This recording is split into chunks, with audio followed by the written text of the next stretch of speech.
حسین جو اللہ کی طرف سے یہ نام رکھا گیا، جب ختمی مرتبہ نے سید الشہداء کو اپنے ہاتھوں پہ اٹھایا اور علی و بطول نے خواہش کی یا رسول اللہ اس مولود کا نام تجویز کریں، تو پیغمبر اکرم اسلام نے فرمایا کہ میں ہرگز اپنے اللہ پر سبقت نہیں لے جا سکتا، یہاں تک کہ مختصر فاصلے زمانے کے ساتھ جبرائیل نازل ہوئے، بارگاہ رسالت میں سلام عرض کیا، کہا کہ اللہ یہ فرما رہے کہ اس مولود کا نام حسین رکھا جائے۔ حسین یعنی سراپا جمال، یعنی مجسم جمال۔ وقت نہیں کہ میں ان جزیات کو آپ کے سامنے بیان کروں۔ کمال بشر کی تخلیق کا فلسفہ جو قرآن نے بیان کیا ہے وہ ترقی نہیں، کمال ہے۔ اللہ نے ہمیں ترقی کے لیے خلق نہیں فرمایا، اللہ نے ہمیں کمال کے لیے خلق فرمایا۔ ترقی حرکت افقی، کمال حرکت عمودی۔ جب انسان پستی سے بلندی کی طرف سفر کرتا ہے یہ کمال کہلاتا ہے، یعنی ہم انسان پیدا نہیں ہوئے بلکہ ہم انسان بننے کے لیے پیدا ہوئے، اور انسان بننے کے اس عمل کا نام کمال ہے۔ اور کمال کی آخری منزل جب انسان اوج عروج معراج رفعت و بلندی کی انتہائی حد تک پہنچتا ہے، یہ کمال کا عروج۔ تو کمال اپنی آخری حد تک پہنچنے کے ساتھ از خود ظاہر ہونا شروع ہوتا ہے، پھر بتانا نہیں پڑتا ہے، خود سے کہنا نہیں پڑتا ہے۔ کمال جب اپنے اوج عروج اور آخری منزل پہ پہنچے تو از خود ظاہر ہونا، جیسے کہا جاتا ہے کہ مشک انست کے خود بگوید نہ انست کے عطار بگوید۔ خوشبو اپنے وجود کا پتہ خود بتاتی، ایسے نہیں کہ عطر فروش کو بتانا پڑے کہ بہت اچھی خوشبو ہے، نہ۔ کمال جب اپنی انتہائی حد تک پہنچتا ہے تو ظاہر ہونے لگتا ہے۔ کمال کے ظہور کی کیفیت کو جمال کہا جاتا ہے، اس کو ہم حسن کہتے ہیں، اور جہاں سے تمام تر کمالات کو حق تعالی عیاں کرے، ظاہر کرے، وہ حسین۔ حسین یعنی وہ ذات کہ پروردگار نے اس عالم ہست و بود میں، اس عالم آب و گل میں، اس بزم گیتی و کائنات میں، اس دھرتی اور جہان میں جس ذات کو تمام تر کمالات کے ظہور کے لیے منتخب کیا، اس ہستی کا نام حسین ابن علی۔ آغاز سے انجام تک حسین ابن علی کا بچپنا، حسین ابن علی کی جوانی، حسین ابن علی کا بڑھاپا، ہر مرحلہ کہاں سے بات شروع کروں، یہاں تک کہ فتح مکہ کے بعد جب پیغمبر اکرم اسلام پلٹ کر آئے، پاس کاری بھیڑیں دین کی ردا اوڑھ کر، دین کی چادر اوڑھ کر اسلام کی پیکر میں شامل ہوئے، جب بظاہر کلمہ پڑھا تو اب جب یہ خطرہ کفر و نفاق اسلام کا لبادہ اوڑھ کر جب اسلام میں شامل ہونے لگا، ان حالات میں ضرورت تھی کہ پروردگار ایک دین پناہ کو معین فرمائے تاکہ پھر دین کو ان داخلی خطرات سے بچائے۔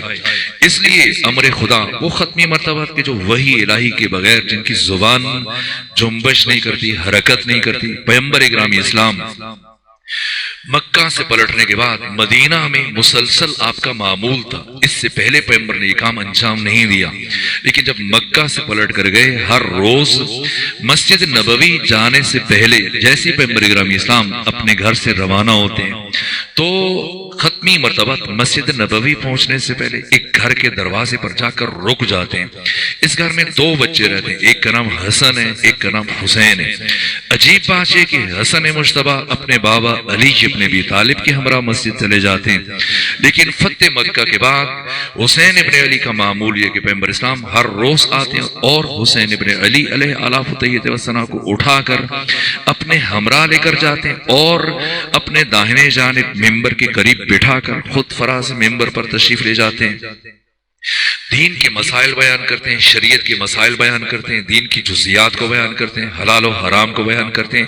یہ مسلسل معمول رہا ختمی مرتبہ کا، یہاں تک کہ برابر کئی مہینے، اور صحابہ کو بھی اندازہ ہو گیا کہ اب پیغمبر اکرم اسلام اکیلے تشریف نہیں لاتے، ہر روز اس چھوٹے بچے کو اپنے ہمراہ لے کے آتے ہیں۔ پیغمبر کا یہ عمل مشیت الہی کے تحت یہاں تک کہ پیغمبر اکرام اسلام مسلسل اب صحابہ کرام کے ذہن میں یہ چیز بیٹھ گئی کہ پیغمبر اسلام جب بھی آتے ہیں حسین کے ساتھ آتے ہیں، حسین کے امراء آتے ہیں، لیکن ایک دن خلاف معمول، یہ مشیت الہی کا تقاضا تھا کہ پیغمبر جب اپنے گھر سے چلے مسجد نبوی جانے سے پہلے جس گھر کے دروازے پر ہر روز رک کر درود و سلام کی تلاوت کرتے تھے، ایک بچہ باہر آتا تھا، اسے ہمراہ لے کر مسجد جاتے تھے، لیکن آج خلاف معمول پیغمبر اکرام اسلام مسلسل کئی مہینے ایک ہی روش اور انداز کے ساتھ گزارنے کے بعد آج جب گھر سے چلے اور اس دوسرے گھر کے دروازے پر رکنے کے بجائے سیدھے مسجد نبوی کی طرف چل پڑے اور صحابہ کے درمیان سے گزرتے ہوئے فراز منبر پر تشریف فرما ہوئے خطبہ دینا شروع کیا، لیکن صحابہ کے ذہنوں میں سوال ہے، تجسس ہے، حیرت سے، سرگردانی سے دائیں بائیں دیکھ رہے ہیں، کیا بات ہے اتنے مہینوں سے ہر روز اس بچے کو ہمراہ لے کے آتے، آج اتنا عرصہ گزرنے کے بعد پہلی مرتبہ پیغمبر اکیلے آئے، کیا بات ہے، شاید وہ بچہ بیمار ہے یا پیغمبر جلدی میں آئے بچے کو چھوڑ کے آگے، اور وہ بچہ جو برابر دیر سے انتظار کر رہا تھا ختمی مرتبہ کا کہ میرے نانا آئیں گے مجھے ہمراہ لے کر جائیں گے، لیکن آج خلاف معمول جب دیکھا کہ اتنا وقت گزرنے کے باوجود میرے جد رسول اللہ تشریف نہیں لائے تو خود حسین ابن علی گھر سے چلے، تنہا چلتے ہوئے آئے، مسجد نبوی میں پہنچے تو کیا منظر دیکھا، پیغمبر اسلام فراز منبر پر خطبہ شروع کر چکے ہیں، مسجد نبوی کھچا کھچ لوگوں سے بھری ہوئی، صحابہ کرام بڑی تعداد میں ختمی مرتبت کا بیان سن رہے، ایسے میں حسین ابن علی کی یہ کوشش ہے کہ کسی طرح سے چلتے ہوئے آگے بڑھیں اور این اسی جگہ پہنچنے میں کامیاب ہو جائیں جہاں ہر روز پیغمبر اکرام اسلام آپ کو بٹھایا کرتے تھے، کیوں؟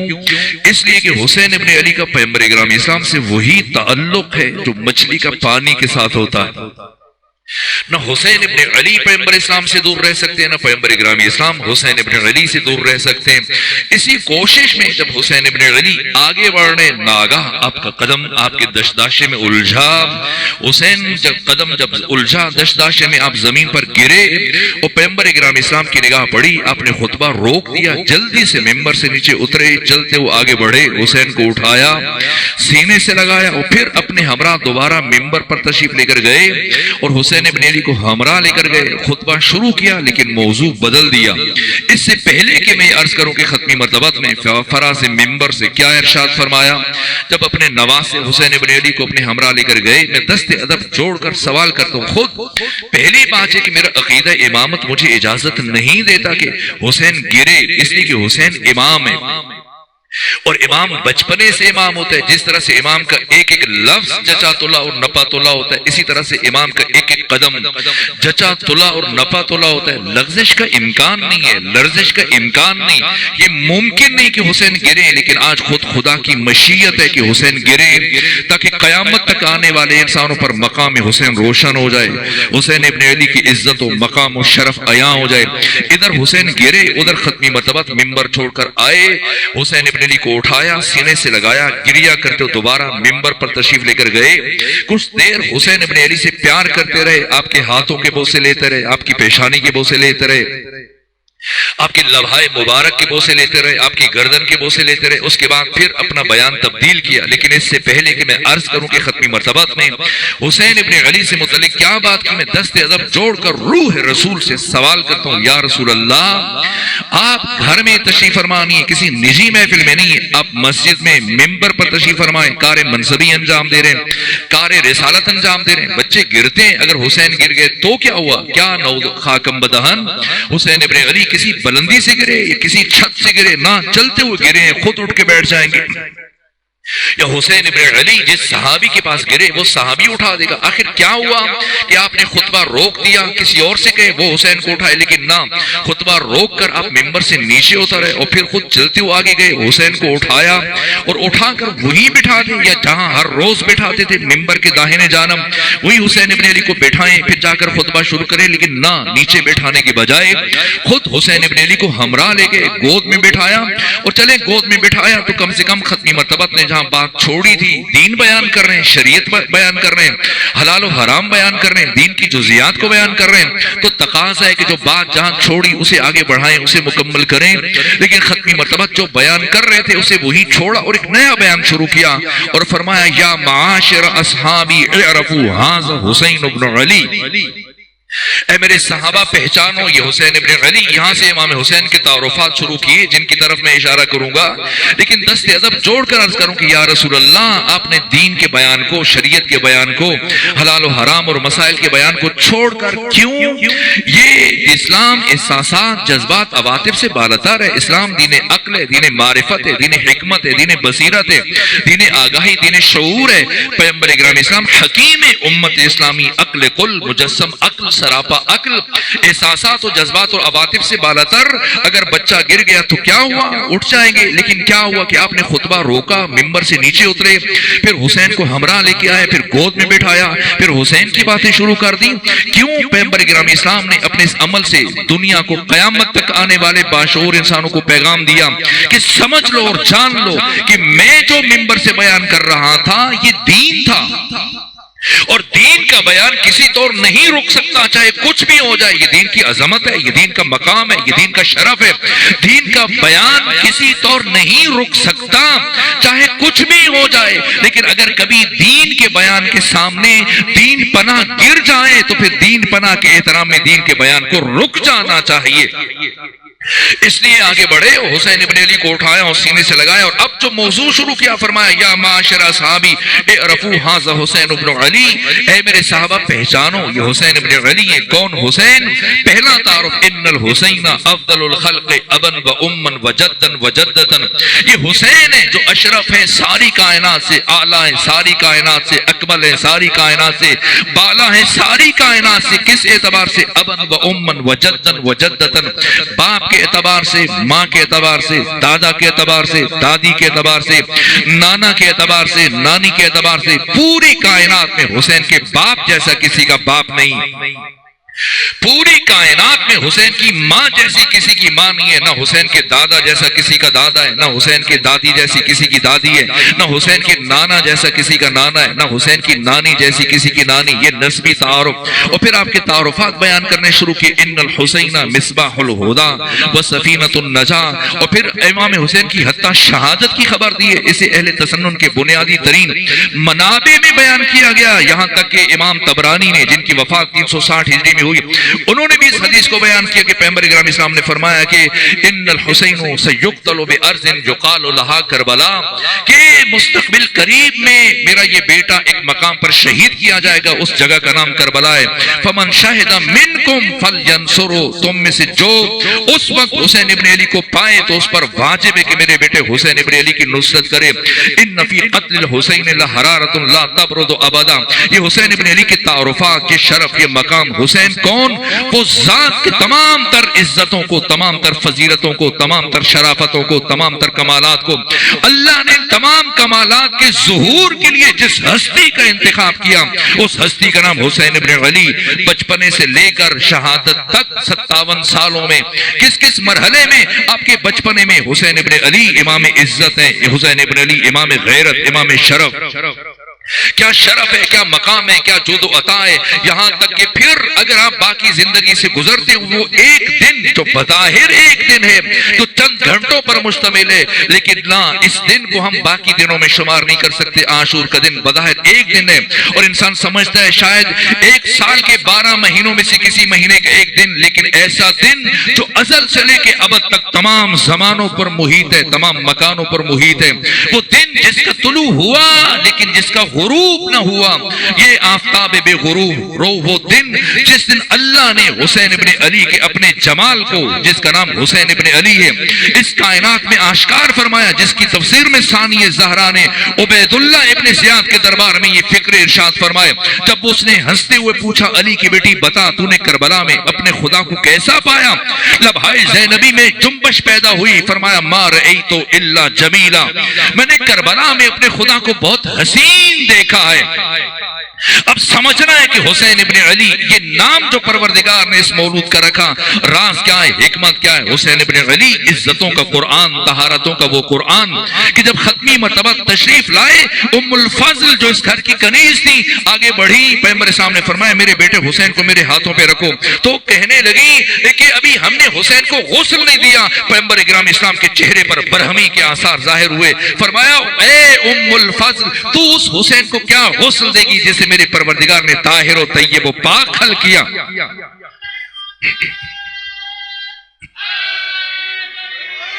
کیا طہارت ہے اور کیا معیار طہارت ہے حسین طہارتوں کا قرآن. یہاں تک کہ سید ابن طاؤس نے کامل الزیارات میں یہ حدیث قدسی بیان کی کہ جب کوئی زائر اپنے گھر سے کربلا جاتا ہے، حسین کی قبر کو لمس کرتا ہے، مس کرتا ہے، حسین کی زری کو چھوتا ہے، تو خدا اس سے ارشاد فرماتا ہے یا عبدی استانف عملک، میرے بندے جا نئے سرے سے اپنی زندگی کا آغاز کر. قد صرت اليوم كيوم ولدتك امك، آج تو اتنا پاک ہو چکا ہے گویا ابھی ابھی بطن مادر سے دنیا میں آیا، تمام گناہوں سے پاک ہو گیا. جس حسین کی زری کو قبر کو چھونے سے انسان اتنا پاک ہو جاتا ہے، اس حسین کی اپنی طہارت کا معیار کیا ہوگا.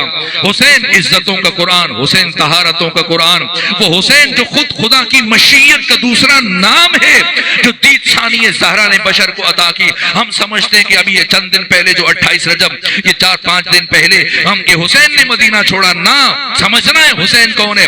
بظاہر حسین نے مدینہ چھوڑا، لیکن جو دید ثانی زہرا نے ہمیں عطا کی کہ کس دید سے حسین کی زندگی کو دیکھیں، تو حسین ابن علی کی حیات طیبہ کی ابجد کو سمجھنے میں کامیاب ہو جائیں گے. تو سمجھنا ہوگا 28 رجب کو جب چلے اور محمد حنفیہ نے رک کر آگے بڑھ کر عرض کیا نہ چاہیے، کیا جملہ ارشاد فرمایا، سنو حنفیہ شاء اللہ ہو ان یرانی قتیلا، اللہ مجھے اپنے راستے میں شہید ہوتے ہوئے دیکھنا چاہتا ہے. اب سمجھنا ہے کہ حسین کون ہے. فرما رہے شاء اللہ ہو ان یرانی قتیلا، یعنی حسین مشیت خدا، حسین ارادہ خدا، حسین رضا خدا. اللہ کی مشیت کو اگر مجسم کیا جائے تو حسین ابن علی بنتا ہے. اگر کسی کو دقت پیش آئے تو جائے روز عاشور، جب حر ابن یزید الریاحی آنکھوں پر پٹی باندھ کر بیٹے اور غلام کے ہمراہ حسین ابن علی کی بارگاہ میں حاضر ہوئے، دست ادب جوڑ کر عرض کیا اے حسین ابن علی، کیا اللہ مجھے معاف کر دے گا؟ کیا اللہ میری توبہ قبول کر لے گا؟ کوئی اور ہوتا تو امید دلاتا، کہتا اچھا میں تمہارے لیے دعا کروں گا، لیکن یہ حسین خدا کی مشیت، خدا کی رضا، حسین ارادہ خدا. جیسی حر ابن یزید الریاحی نے کہا آپ جا کر مقتل کی کوئی کتاب اٹھائیں، سیرت کی، حدیث کی، تاریخ کی، مقتل بھی مخنف ہے، منہاج الدموع، دمۃ الثاقبہ، نفس المحموم اللؤ، چاہے پڑھیں. جیسی حر ابن یزید الریاحی نے بارگاہ حسین ابن علی میں عرض کیا کیا اللہ مجھے معاف کر دے گا؟ کیا اللہ میری توبہ قبول کر لے گا؟ ایک مرتبہ لبھائے حسینی میں جنبش پیدا ہوئی، فرمایا ہور جا اللہ نے تجھے معاف کیا. حسین مشیت خدا، حسین ارادہ خدا.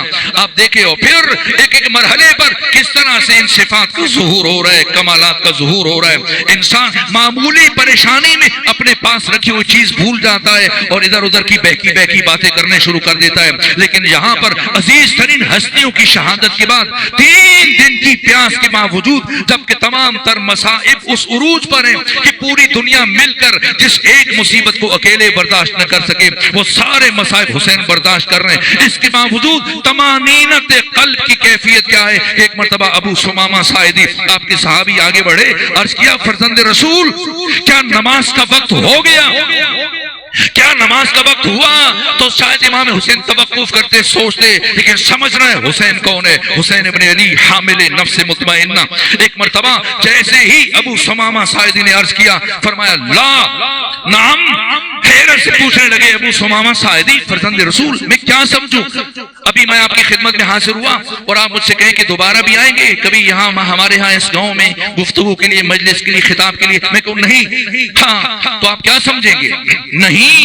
شاہاں ابو ثمامہ ساعدی نے عرض کیا فرزند رسول نماز کا وقت ہوا یا نہیں ہوا؟ فرمایا نہیں. فوراً فرمایا ہاں. لا نعم. ابو ثمامہ نے جب حیرت کی فرمایا سنو ابو ثمامہ، پہچانیے حسین کون ہے. سنو ابو ثمامہ، جب تو نے پوچھا وقت نہیں ہوا تھا، جب میں نے اپنے لبوں کو جنبش دی جواب دینے کے لیے تب بھی وقت نہیں ہوا تھا، لیکن جیسے ہی میں نے لا کو مکمل کیا میں نے دیکھا وقت داخل ہوا، فوراً سے نام کہہ دیا. اب سمجھے کہ حسین نبض کائنات پر ہاتھ ہے حسین ابن علی کا. یہ حسین ابن علی، یہ آپ کی قوت ارادی ہے، یہ آپ کی استقامت ہے، یہ آپ کی جرت ہے، یہ آپ کی شجاعت ہے. اور حسین ابن علی غیرت الہیہ کے مظہر.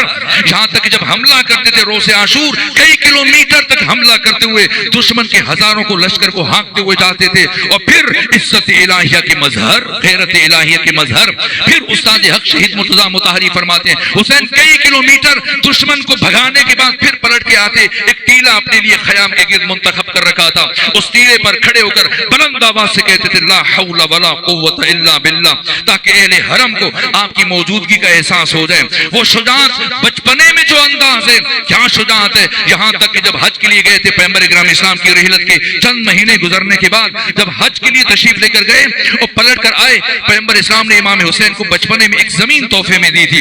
اور جب امام حسین واپس آئے تو یہ زمین مروان بن حکم کی زمین کے ساتھ قریب تھی. اور اب وہ اپنے پلاٹ کو سیدھا کرنے کے لیے امام حسین کی عدم موجودگی میں اس نے امام حسین کی جو کھیت کی پگڈنڈی تھی اس کو توڑ کر اس زمین کو اپنی زمین میں شامل کیا. جیسے آپ مدینہ میں داخل ہو رہے تھے تو کسی نے آپ کو خبر دی کہ مروان بن حکم نے آپ کی زمین کو اس کی پگڈنڈی توڑ کر اپنی زمین میں شامل کر لیا تاکہ اس کی زمین ایک ہموار ہو جائے، برابر ہو جائے، مربع شکل میں آ جائے. ایسے میں گھر نہیں گئے، یہ بچپنا ہے. 8 سال سن میں امام حسین ایک مرتبہ وہاں سے چلے اور چل کر جیسے پہنچے، نہ کسی اور سے کہا نہ کسی دوسرے فرد سے، سیدھے پہنچے تنہا اکیلے. اور اتفاق سے وہاں مروان بن حکم اپنے غلاموں کے ساتھ، اپنے افراد کے ساتھ، مزاروں کے ساتھ موجود تھا اس کھیت میں.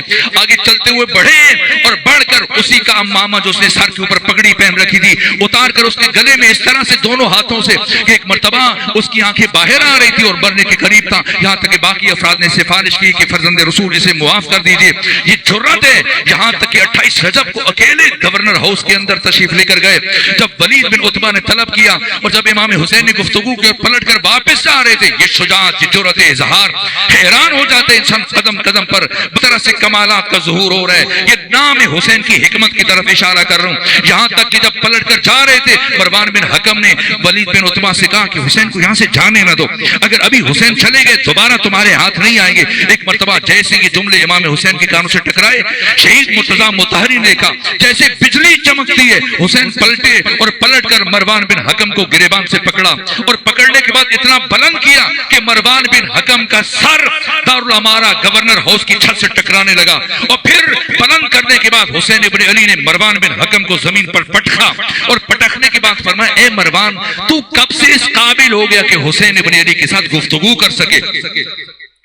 یہ حسین کی جرات ہے، یہ حسین کی شجاعت ہے. اور یہ باقی زندگی کے ایام میں شاید اس شجاعت کا ظہور آسان ہو، لیکن روز عاشور وہ مشکل ترین مرحلہ جب سارے ساتھی شہید ہو گئے، بھائی شہید ہو گئے، بیٹے شہید ہو گئے، بچے شہید ہو گئے، عباس جیسے دلاور شہید ہو، اکیلے حسین. اور پیاس کی شدت کا عالم یہ ہے کہ سید ابن طاؤس نے لکھا کہ اتنی شدت تھی پیاس کی وقت آخر اللحوف میں. یہ جملے سید ابن طاؤس نے لکھا کہ حسین ابن علی جب آسمان کی جانب سر اٹھا کر دیکھتے تھے تو شدت پیاس کی وجہ سے آسمان حسین ابن علی کو دھوئیں کی شکل میں نظر آتا تھا. اس لمحے میں آپ خود سوچئے گا، انسان کسی نہ کسی مرحلے پر پہنچ کر تھک جاتا ہے اور اس کی ہمت جواب دے جاتی ہے، دشمن سے کمپرومائز کر لیتا ہے. لیکن اس لمحے میں اپنی شہادت عظمیٰ سے کچھ دیر پہلے عمر ابن سعد آگے بڑھا، کہنے لگا اے حسین ابن علی، مجھے ابھی دارالامارہ سے، کوفہ سے، گورنر ہاؤس سے عبداللہ ابن زیاد کا خط آیا اور وہ یہ کہہ رہے کہ حسین سے کہو اگر وہ اس وقت بھی مصالحت کے لیے تیار تو انہیں معاف کیا جا سکتا ہے. یہ سننا تھا. جیسے حسین ابن علی نے عمر ابن سعد کی زبان سے عبیداللہ ابن زیاد کا پیغام سنا، 3 دن کے سوکھے گلے سے اب جو حسین ابن علی کے حلقوم سے، حنجرے سے آواز بلند ہوئی، پورے میدان کربلا میں سنی گئی. ایک مرتبہ فرمایا ان الدعی ابن الدعی قد رکزنی بین الاثنتین، اے عمر ابن سعد، حرام زادے کا حرام زادہ بیٹا، وہ مجھے اختیار دے رہے بین ذلت و ذلہ کہ میں ذلت کو تو قبول کروں یا پھر مرنے کے لیے تیار ہو جاؤں. اے عمر ابن سعد، جا کر کوفہ میں عبیداللہ ابن زیاد کو بتانا حسین کربلا میں کہہ رہے تھے ہیہات من الذلہ، اللہ نے ذلت کو حسین سے بہت دور رکھا ہے.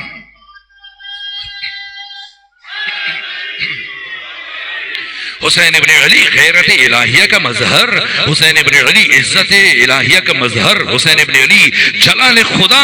اور اس کے بعد جو تلوار اٹھائی اور کیا عالم تھا. ایک مرتبہ جب تلوار اٹھائی اور حملے شروع کیے تو یہاں تک کہ سید ابن طاؤس نے بھی لکھا ہے اور سید مہدی بحر العلوم فرماتے ہیں کہ میرے یہ طے کرنا مشکل ہے کہ میں یہ کہوں کہ علی بڑے شجاع تھے یا آپ کا بیٹا حسین ابن علی بڑا شجاع تھا. کا حق یہ ہے کہ باپ بیٹے کی شجاعت برابری کی منزل پر. یہاں تک کہ حسین ابن علی تابڑ توڑ حملے کرتے ہوئے مقام ذوالکفل 12 کلومیٹر تک دشمن کے لشکر کو دھکیلتے ہوئے پہنچے. اکیلے حسین اور فرما رہے 3 دن کے پیاسے کی جنگ دیکھو، اس کی جنگ دیکھو جس کے علی اکبر جیسے بیٹے کو تم نے قتل کیا، اس کی جنگ دیکھو جس کے عباس جیسے بھائی کو تم نے شہید کیا. یہاں تک کہ یہ کلمات اور جو ابو الاسر حفیظ لندری جنہوں نے پاکستان کا قومی ترانہ لکھا، کیا شاہنامہ اسلام کے مؤلف ہے، کیا عجیب کلمات. وہ امام حسین کی روز عاشور اس شجاعت کی کیفیت کو نظر انداز نہ کر سکے اور کیا عمدہ لفظوں میں اس کی حقیقت کو بیان کیا کہ لباس ہے پھٹا ہوا، غبار میں اٹا ہوا، تمام جسم نازنی شدا ہوا، کٹا ہوا. یہ کون سی وقار ہے، بلا کا شاہ سوار ہے کہ ہے 1000 قاتلوں کے سامنے ڈٹا ہوا. یہ بالیقین حسین ہے، نبی کا نور عین ہے. یہ کون حق پرست ہے، میں رضا میں مست ہے کہ جس کے سامنے کوئی بلند ہے نہ پست ہے. ادھر 1000 گھات ہے مگر عجیب بات ہے کہ 1 سے 1000 کا بھی حوصلہ شکست ہے. یہ بالیقین حسین ہے، نبی کا نور عین ہے. ادھر سپاہی شام ہے، 1000 انتظام ہے. ادھر ہے دشمنان دین، ادھر فقط امام ہے. مگر عجیب شان ہے، غضب کی آن بان ہے کہ جس طرف اٹھی ہے دیکھ بس خدا کا نام ہے. یہ بالیقین حسین ہے، نبی کا نور عین ہے. کیا اوصاف بیان کیے جائے امام کی استقامت، امام کی جرأت اظہار، امام کی شجاعت، حتیٰ امام کی سخاوت. ساری زندگی کس طرح سے امام حسین نے مستقل اس کے اوپر کتابیں لکھی گئی. امام حسین کے کرم کو، جود کو، عطا کو، سخا کو بیان کیا گیا. یہاں تک کہ وقت آخر اور پھر میں گفتگو کے اختتام پر جب وقت دعا ہوگا تو ایک مختصر روایت تبرکن عرض کر دوں گا بس چونکہ وقت ختم ہو رہا ہے. اس لیے 2 جملے. او حسین ابن علی، او اللہ نے نور حسین ابن علی کو 3 شعبان روح زمین پر اتارا اور آپ کے بھائی ابو الفضل عباس کے نور کو زمین پر اتارنے کے لیے پروردگار نے 4 کا دن منتخب کیا. والشمس وضحاها والقمر اذا تلاها. یہ کیوں فاصلہ نہیں رکھا؟ تو اس کے جواب میں استاد آیت اللہ جوادی عاملی فرماتے ہیں کہ اللہ نے حسین کو کیوں بھیجا. وقت کم ہے اس لیے اس وقت کی کمی کو مد نظر رکھتے ہو بس ایک جملہ کہہ کے بات تمام کر دوں.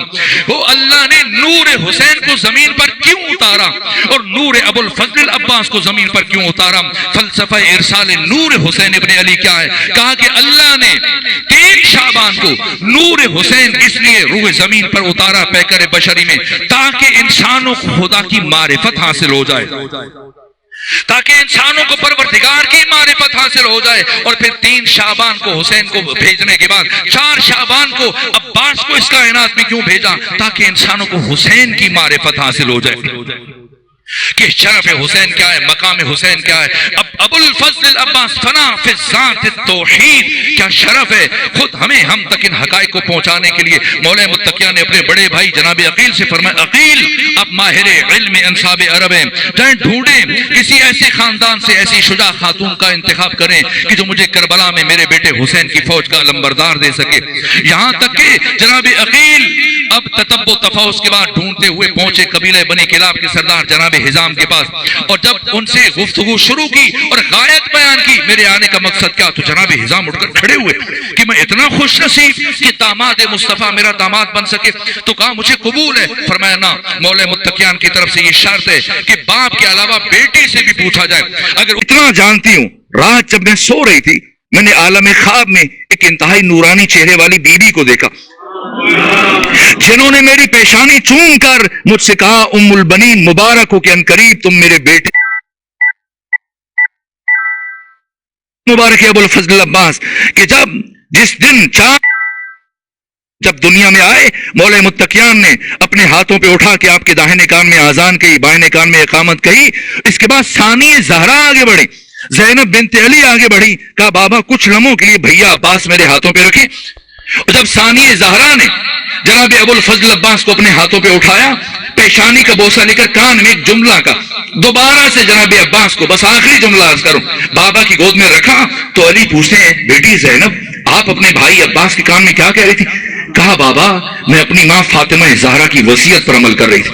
کہا کیسی وصیت؟ کہ ماں فاطمہ زہرا نے دنیا سے جاتے ہوئے بستر شہادت پر مجھے وصیت کی تھی، اے بیٹی زینب جب تمہارا بھائی ابو الفضل العباس دنیا میں آ جائے تو اسے گود میں اٹھا کر اس کی پیشانی کا بوسہ لے کر اس کو اس کے کان میں میرا سلام کہنا ماں فاطمہ زہرا تمہیں بہت یاد کرتی.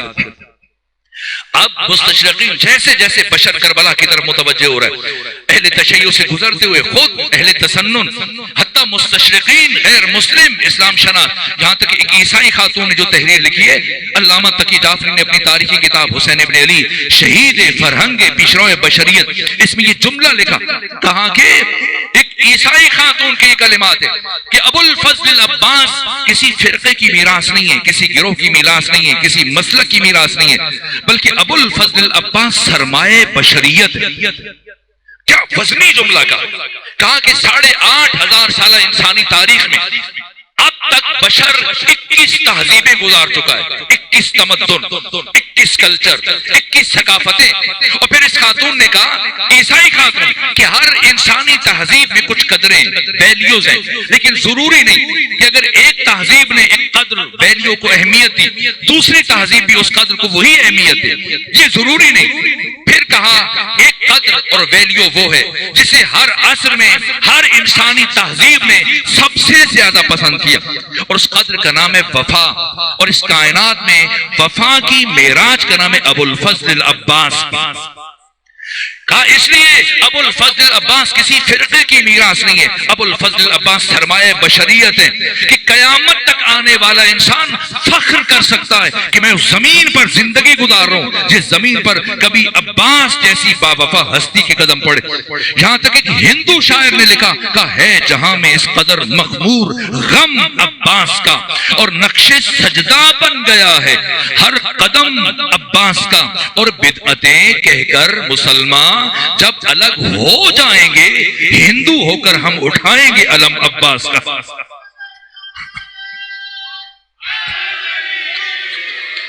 پروردگار آپ سب کو سلامت رکھے. چونکہ وقت تمام ہوا، وقت دو